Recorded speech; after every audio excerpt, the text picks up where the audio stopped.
அனைவருக்கும் வணக்கம். இன்னைக்கு ஹிந்து நியூஸ் பேப்பர்ல என்ன இம்பார்ட்டன்ட் நியூஸஸ் இருக்கு அப்படிங்கிறத பார்ப்போம். ஃபர்ஸ்ட் நியூஸ் பார்த்தீங்கன்னா, தமிழ்நாட்டுல அண்டர் 5 மார்ட்டாலிட்டி ரேட் அப்படிங்கிறது ஸ்டடி டிக்ளைன்ல இருக்கு அப்படிங்கிறத குடுத்திருக்காங்க. ஓகேங்களா? அதாவது தொடர்ச்சியா கம்மியாகிக்கிட்டே வருது அப்படிங்கிறத சொல்லியிருக்காங்க.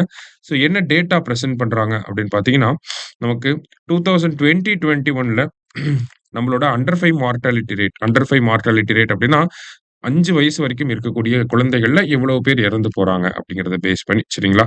ஸோ 9,00,000 குழந்தைகள் பிறந்திருக்கு அப்படின்னா, அதுல 9,000 குழந்தைகள் வந்து இறந்து போயிருக்காங்க. சரிங்களா? 5 வயசு முடியறதுக்குள்ள. அப்ப அண்டர் 5 மார்ட்டாலிட்டி ரேட் எவ்வளோ இருந்திருக்கு அப்படின்னு பார்த்தீங்கன்னா, 10.1 இருந்திருக்கு. ஓகேங்களா? அவுட் ஆஃப் 1000 சரியா? ஆனா, இப்போ 2021ல 10.1 இருந்தது. ஸ்டடியா டிக்ளைன் ஆயிட்டே வந்து, இப்போ நம்மளோட அண்டர் 5 மார்ட்டாலிட்டி ரேட் எவ்வளவுல இருக்கு அப்படின்னு பார்த்தீங்கன்னா, 8.2 இருக்கு. சரிங்களா? இதுக்கு முக்கியமான திட்டங்கள் தான் நமக்கு காரணம். உதாரணத்துக்கு என்னென்ன திட்டங்கள் இருக்கு அப்படின்னு பார்த்தீங்கன்னா, 1 முத்துலட்சுமி ரெட்டி மேட்டர்னிட்டி பெனிஃபிட் ஸ்கீம சொல்லலாம். அடுத்தது ஊட்டச்சத்தை உறுதி செய் அப்படிங்கிற திட்டம் சொல்லலாம் நம்ப.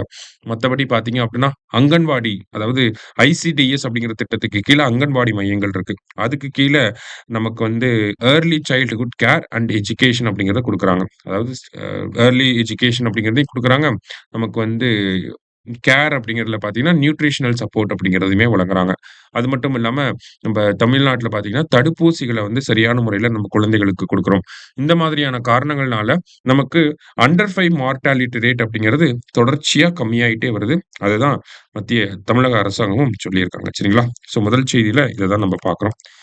இதோட ரிலேட் ஆயி இன்னொரு செய்தியும் இருந்துச்சு நமக்கு.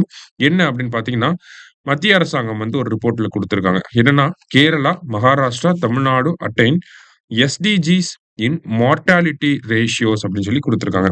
என்ன ஒரு விஷயம் அப்படின்னு பார்த்தீங்கன்னா, மார்ட்டாலிட்டி ரேஷியோ அப்படின்னு பார்க்கிறப்ப, நமக்கு வந்து இன்ஃபான்ட் மார்ட்டாலிட்டி ரேட் அப்படிங்கிறது இருக்கு. குழந்தைகள் இறப்பு விகிதம், மேட்டர்னல் மார்ட்டாலிட்டி ரேட் தாய்மார்கள் இறப்பு விகிதம், அதே மாரி அண்டர் 5 மார்ட்டாலிட்டி ரேட் இப்ப நம்ம பார்த்தோம் இல்லையா? அதுதான் 3 மார்ட்டாலிட்டி ரேஷியோ. இந்த 3 மார்ட்டாலிட்டி ரேஷியோக்கான எஸ்டிஜி கோல்ஸ கேரளா, மகாராஷ்டிரா, தமிழ்நாடு 2030க்கு முன்னாடியே அச்சீவ் பண்ணிட்டாங்க அப்படிங்கிறது தான் இந்த ஒரு ரிப்போர்ட்ல குடுத்திருக்காங்க. சரிங்களா? என்ன சொல்ல வராங்க அப்படின்னு பார்த்தீங்கன்னா, எஸ்டிஜி கோல்ஸ் படி பார்க்கிறப்ப, மேட்டர்னல் மார்ட்டாலிட்டி ரேட் 2030க்குள்ள 70 கம்மியா இருக்கணும். ஓகேங்களா? 70 ஆர் எல்ஸ் அதுக்கு கம்மியா இருக்கணும். அதே மாரி அண்டர் 5 மார்ட்டாலிட்டி ரேட் 25க்கும் கம்மியா இருக்கணும். நியோநாட்டல் மார்ட்டாலிட்டி ரேட் 12க்கும் கம்மியா இருக்கணும். ஸோ, இத பேஸ் பண்ணி பார்க்கிறப்ப தமிழ்நாடோட டேட்டாவ நம்ம எடுத்து பார்ப்போம். நம்மளோட maternal mortality sorry first infant mortality rate எவ்வளோ இருக்கு அப்படின்னு பார்த்தீங்கன்னா, 7.7 இருக்கு. ஓகேங்களா? ஐஎம்ஆர் அப்படிங்கிறது நமக்கு 7.7 இருக்கு. அடுத்ததா எம்எம்ஆர் அப்படிங்கிறது பார்த்தீங்கன்னா, தமிழ்நாட்டோட எம்எம்ஆர் அப்படிங்கிறது 39.4 இருக்கு. லாஸ்ட்டா அண்டர் 5 மார்ட்டாலிட்டி ரேட் இப்ப தான் நம்ம பார்த்தோம் 8.2 இருக்கு. அப்ப நம்ம என்ன பண்ணியிருக்கோம், எஸ்டிஜி கோல்ஸோட டார்கெட்ட அந்த 2030க்கு முன்னாடியே 5 வருஷத்துக்கு முன்னாடியே நம்ம அச்சீவ் பண்ணிட்டோம். நம்மளே மாரியே மகாராஷ்டிராவும், கேரளாவும் அச்சீவ் பண்ணியிருக்காங்க. சரியா? இன்னும் ஒரு சில மாநிலங்கள் பார்த்தீங்கன்னா, ஒவ்வொரு டார்கெட்ட மட்டும் அச்சீவ் பண்ணியிருக்காங்க. இப்போ உதாரணத்துக்கு எம்எம்ஆர் அப்படிங்கிற டார்கெட்ட 8 ஸ்டேட் வந்து அச்சீவ் பண்ணியிருக்கு. ஓகேங்களா? அடுத்ததா பார்த்தீங்க அப்படின்னா, 12 ஸ்டேட் வந்து பார்த்தீங்கன்னா, அண்டர் 5 மார்ட்டாலிட்டி ரேட்டோட டார்கெட்ட அச்சீவ் பண்ணியிருக்கு. இதே 6 ஸ்டேட் வந்து பார்த்தீங்கன்னா, நமக்கு நியோநாட்டல் மார்ட்டாலிட்டி ரேட்க்கான டார்கெட்ட அச்சீவ் பண்ணியிருக்கு அப்படின்னு சொல்லி குடுத்திருக்காங்க. சரியா? முக்கியமான செய்தி. இதையும் நல்லா பார்த்து வச்சுக்கோங்க. சரியா? அடுத்ததா பார்த்தீங்க அப்படின்னா, நமக்கு ஒரு சர்வே வந்து குடுத்திருந்தாங்க. ஸ்கூல் எஜுகேஷன பேஸ் பண்ணி.